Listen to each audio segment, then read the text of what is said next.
আজ আমি বানালাম সবার প্রিয় দই বড়া। দই বড়া বানানোর জন্য আমি বিউলির ডালকে ধুয়ে 4 ঘন্টা ভিজিয়ে রাখলাম। কড়াইতে জিরে, ধনে, মৌরি ও শুকনো লঙ্কা রোস্ট করে গুঁড়ো করে রাখলাম।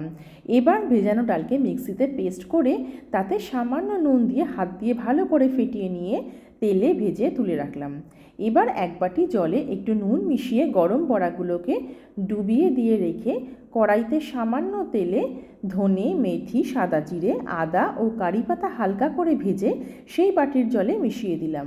এবার জলে ভেজানো তেঁতুলের পাল্পকে সসপ্যানে ক্যারামেলের সঙ্গে মিশিয়ে তাতে একটু আখের গুড়, বিট লবণ ও কাশ্মীরি মির্চ মিশিয়ে চাটনি তৈরি করে রাখলাম। এবার বড়াগুলোকে জল থেকে তুলে আলতো হাতে চাপ দিয়ে জল বের করে নিয়ে প্লেটে তুলে রাখলাম।